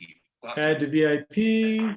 Block this contact. If I do that, then this person ends up on my block list and I get no more emails from them. So it's a real good thing if you're getting a lot of emails that are just pesky coming in all the time. You can kind of whack-a-mole them out a little bit. So, Manny, can and then you run through and that? that's it. I'm sorry? Just repeat that simply one more time. Sure. Okay. So from soup to nuts, you open up mail. Okay, that's step 1. Step 2, go to your inbox. Step 3, find the email that you want to block. Okay, so you put your finger on it. And then step 4, you double tap on that email to open it up. Then you locate the sender's name. It'll be from whoever. Once you put focus on that sender's name, meaning you touch it, you then double tap and hold until you hear the little screen come up, a little sound it'll make, like I don't know what kind of sound it is. And in that screen, you swipe down until you get to where it says block. And then you do that, and then that person is blocked. They can't send you any more emails. It's about 5-6 steps. Okay, got it. Thanks. All right, you got it. Done. Button. Does anybody else have any questions about Message blocking our brave little emailers? Okay. All inboxes. All inbox. Okay. Messages. Kimberly Porter. Chill. And I think if you learn how to block emails, you learn how to block people who are calling you who shouldn't be calling you, and you block text messages, you work on that on a daily basis. It starts thinning out after time. It seems like an impossible process when you first start. But I guarantee you, you give it time, you start getting less. Now I just get a very few of them once in a while, and it's very good. So let's see what's next on our list. If there's no questions about blocking. Yeah, Manny, Yes, sir. Yes, sir. quick question. Mhm. That process you just talked about, that's using voiceover, right? Oh, yes, sir. Yeah, that's because it involves the double tapping and everything. If you'd like, I can keep this video and I can do the version without voiceover. I can give you those steps in a separate list if you'd like. Yeah, Oh, we can great. do that later. Okay. Yeah, if you'll do that on the, never mind. Okay, That's Yeah. okay. Margot. Yeah, that's okay. I can do it. Yeah. okay, Okay, thanks. Let's see what we got here. Okay, so let me get my other phone out because Siri doesn't work on this one. We're playing phone swap today. 84%. Putting the bad boy down and getting the better boy up here. Weather. So Barbara wanted me to go over reminders on the iPhone. And we might touch on reminders on the A-Lady app too, by the way. So let's talk about the iPhone first. So whenever you make a grocery list on your iPhone, you say, add bananas to my grocery list. What it's actually doing is it's setting a reminder. A grocery list is a list of reminders with whatever title you gave it.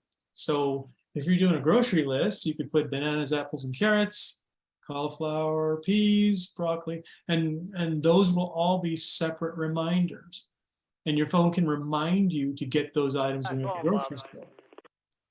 If you have a different list, let's say you're going to Home Depot, and you can get a list of reminders for Home Depot. It could say nails, hammer, wrench, screws, whatever. And what I'm trying to say is it doesn't matter what the payload is, what the list is, you can set up an unlimited number of reminders.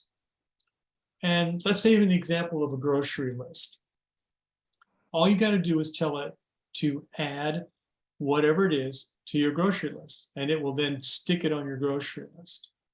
And then when you're done, let's say you put it in your basket, you can then say, clear that item from a grocery list.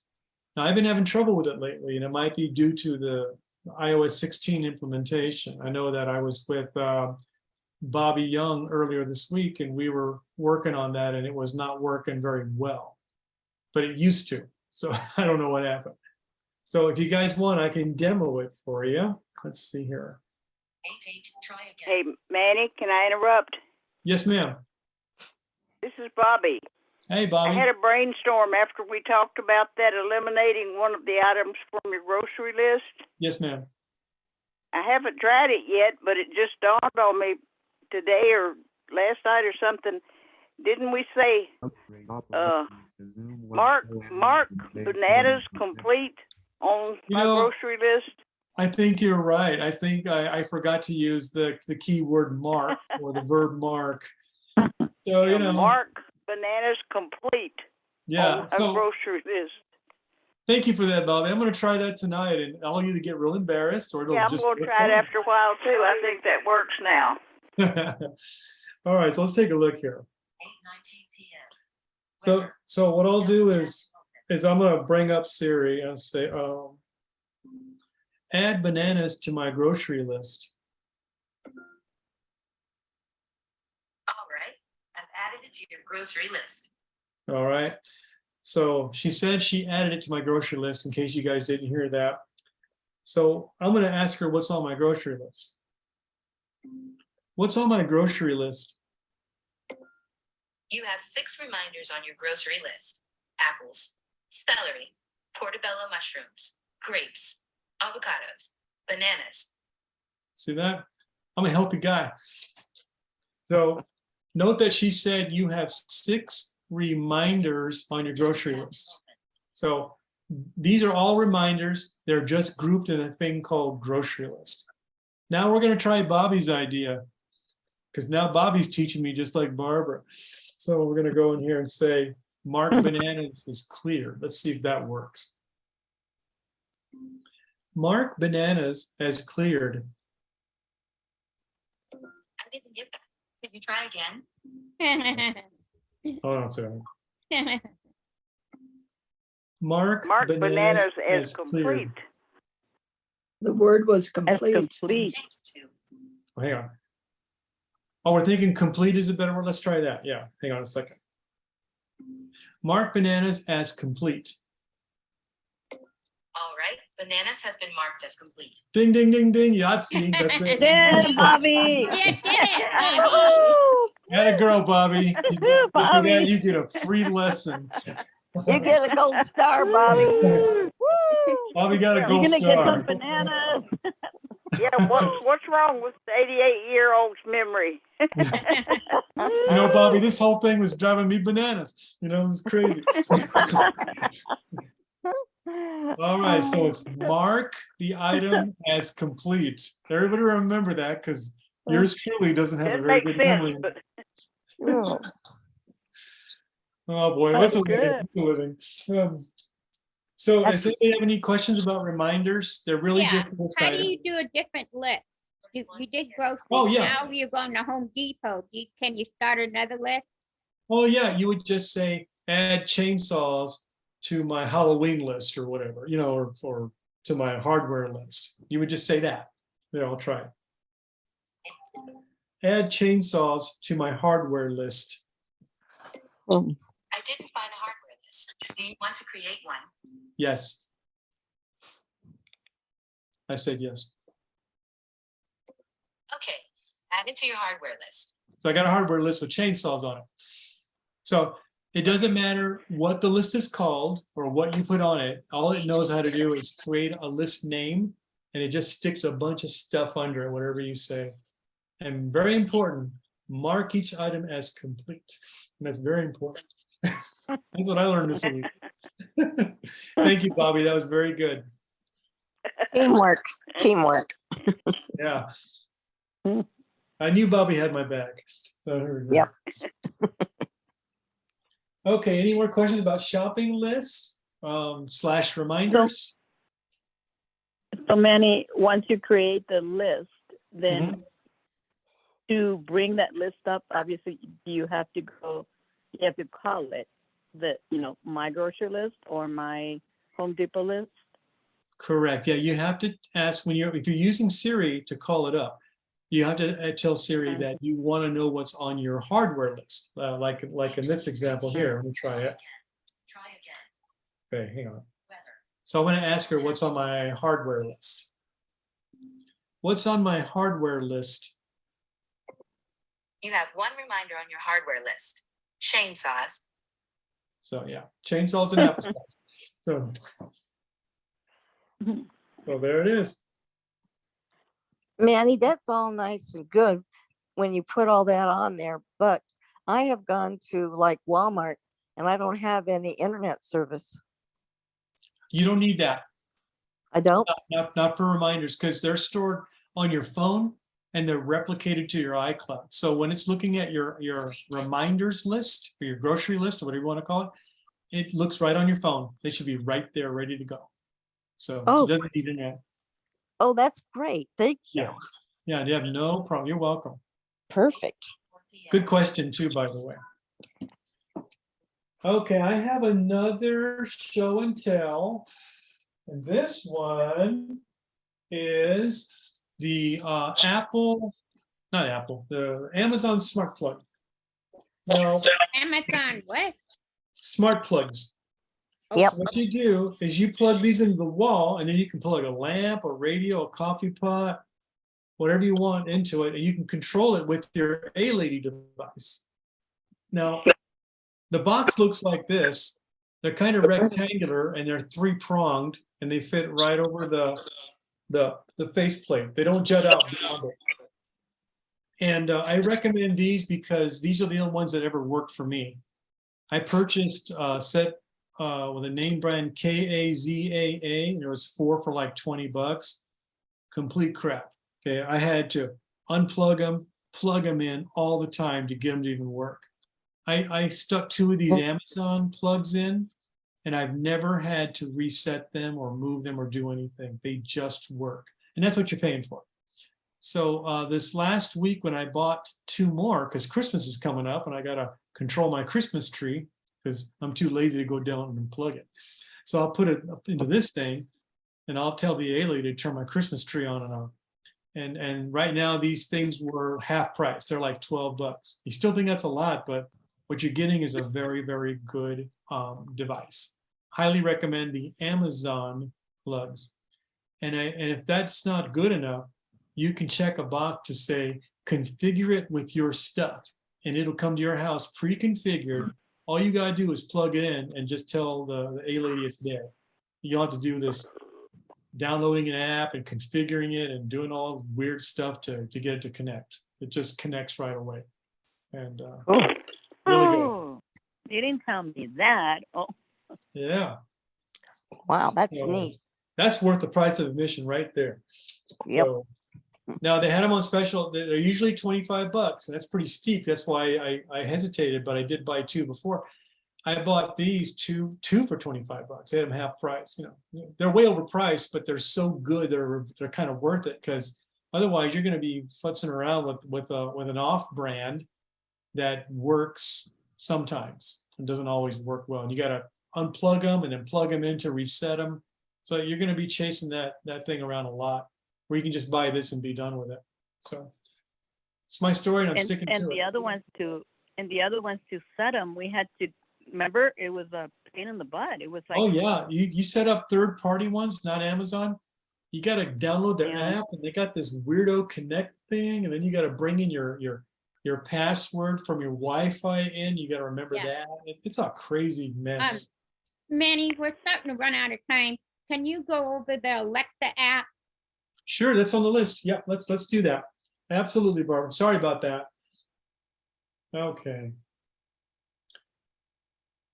Back to the next one. So the Alexa app, I shouldn't say Alexa loud. The A Lady app is the app that you install on your T7. you install on your Try again. quit talking. You install it on your phone, and that's what you use to control your. A Lady app is the Alexa app. That's right, Alexa. yes, So when you get, like Larry, when you get an Echo Dot or a Show, one of those devices, you're going to have to get the A Lady app, the Alexa app, to configure it, because there's no screen on these devices except for the shows. The little speakers that you buy, there's no way to get them configured unless you have the app. Of course, the app does much more than that, and I'm going to explain that right now.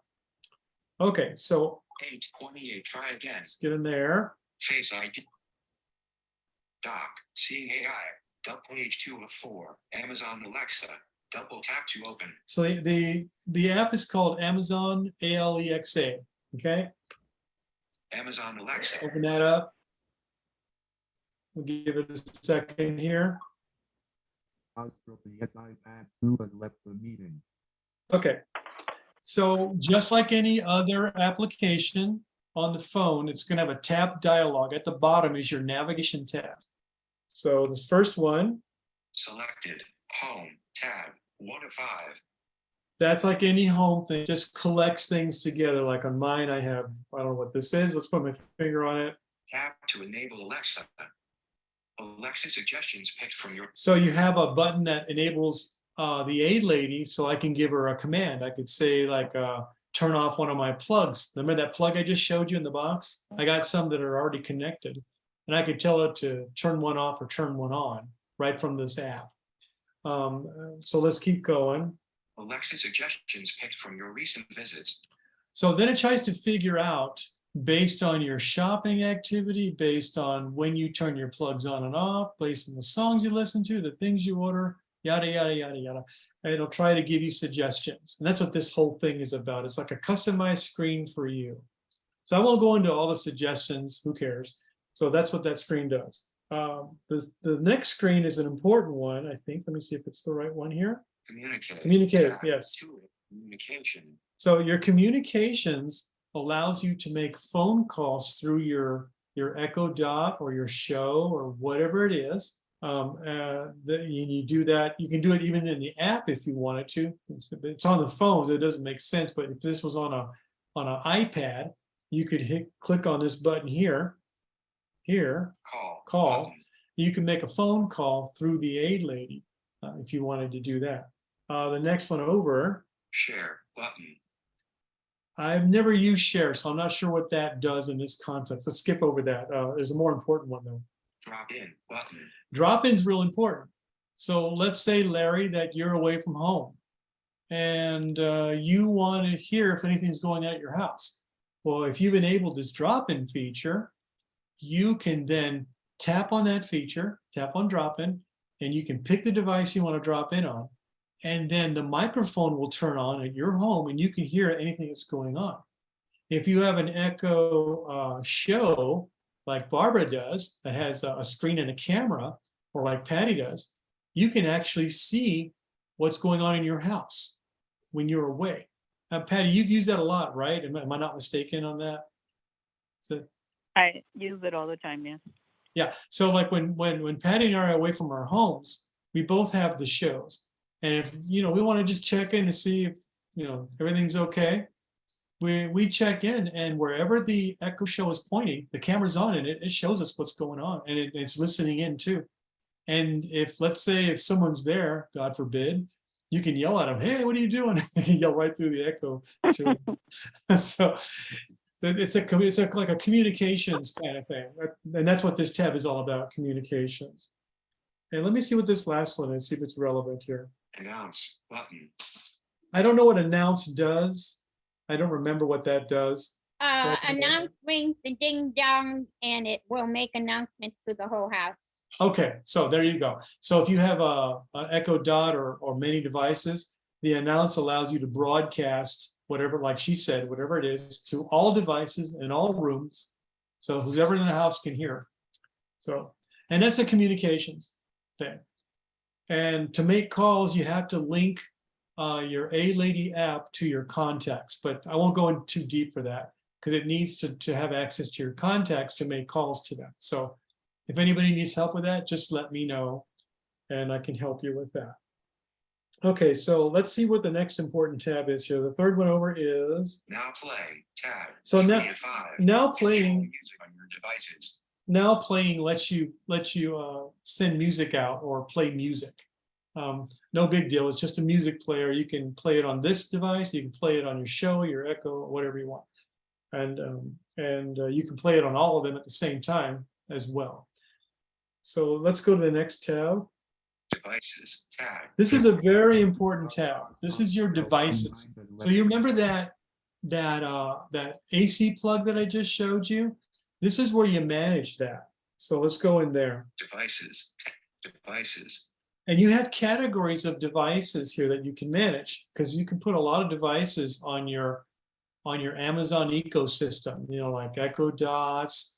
You can put in bulbs that are smart bulbs. You can put in these plugs, you name it, there's something for it. So just quickly, some of the device categories are Echo and Alexa. so your Echo and your Dot in your shows, and then you have lights, trackers. I don't remember what trackers are. I think those are kind of like the little GPS guys that you can put on things and then find out where they're at. I believe that's what those are for. Plugs. And plugs. So those are the smart plugs. Those are the one I just showed you. Now down on the lower part of that screen, it has my favorites. So right now I have a few favorites. Living room. So I got a living room plug, Nightstand. a nightstand plug. Manuel's Echo Show. It's got my Echo Show because that's one of my favorites. And then if you could see it, the Echo, the plugs that are turned on are in a reverse color. But it doesn't say that for some reason. I don't know why. But they are in a reverse color when they're on. When they're off, they're in a normal color, meaning they look just like every other part of the screen.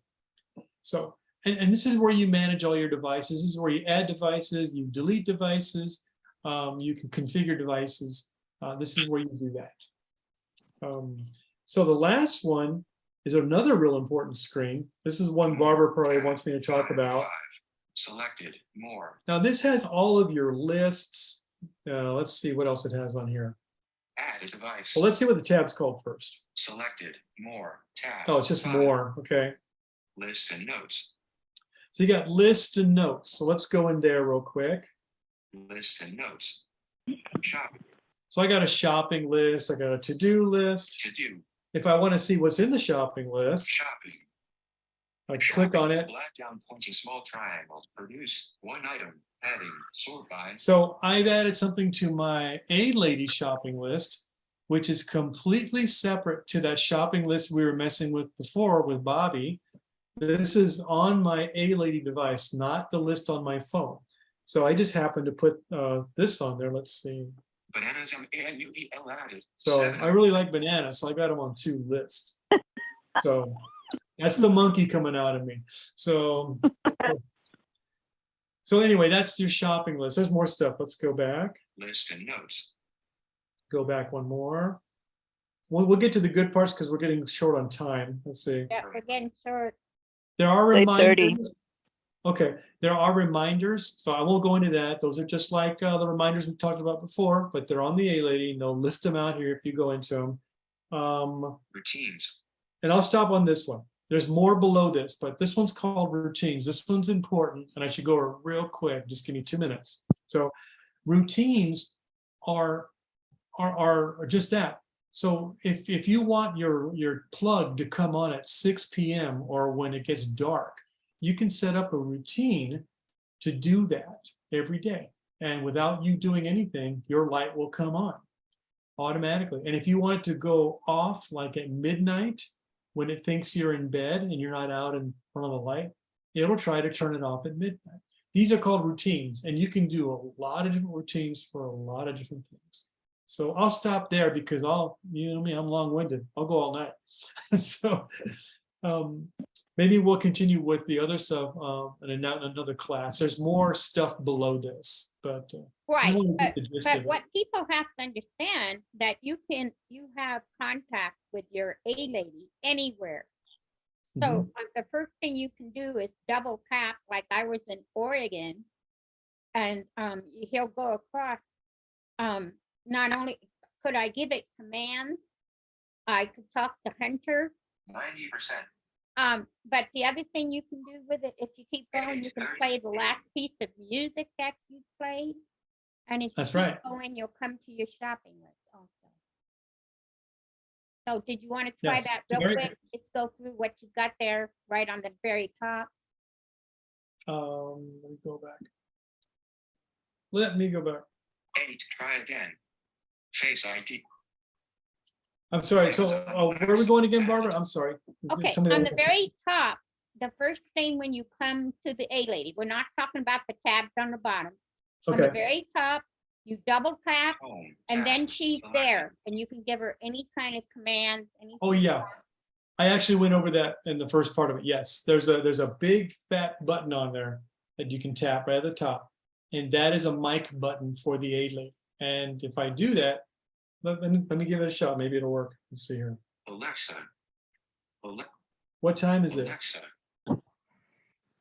It's 8:39 p.m. Right, so you can be anywhere. You don't have to be by your device, and you can. Right. do it. And my husband plays music from her while he's walking. Yep, you can do that. Yeah. So keep going across, Manny, so they can hear what other choices they've got on the top. Let's see here. So let's go to the top. Type with Alexa, but help and feedback. Tap to enable Alexa. So that's what we just did. We just tapped to enable her. Alexa.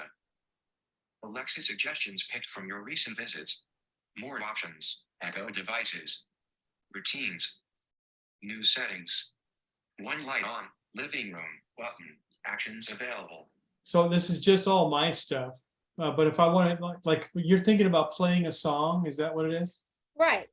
Okay. It will play any of your music. Yeah, I can just tell it to do something. Let's see. Tap to enable Alexa.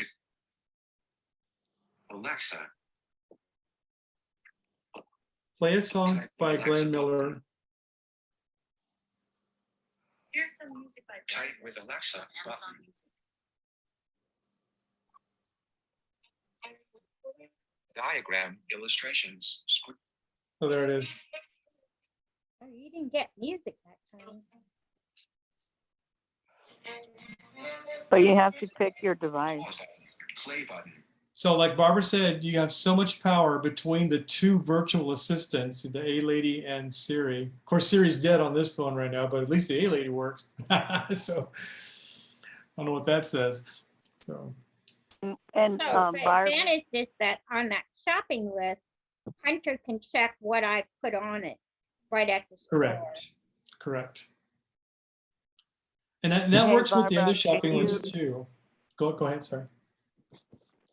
oh, sorry. No, I said, Barbara, do you know if you're listening to a song and you want to share it with somebody, you just send it as long as they're on your list, on your contact. And Send you it- could also send it on people Siri? hugs. Send it on Siri? Or No, or the you send it on A-lady? the A lady. How would you You do could that? send it on the A lady. How would you do that? You just tell her when the song is playing, you just tell her, you call her name and then you tell her, share this with whoever. And she sends it. Huh. And you could also send people hugs. And it's so cute because it gives you the person's name and it says, this person sends you a hug. It's so cute. Oh, Okay. There it is. Well, I want to send all of you a hug. It's 8:42. Oh, I yeah, wanna we go to probably, bed. John's probably asleep. what do you think, Barbara? We done? we're done. We're I wanna go to done. bed. Thank you so much, Manny. Thank you. Thank you, John, for hosting it. Thank you, everybody.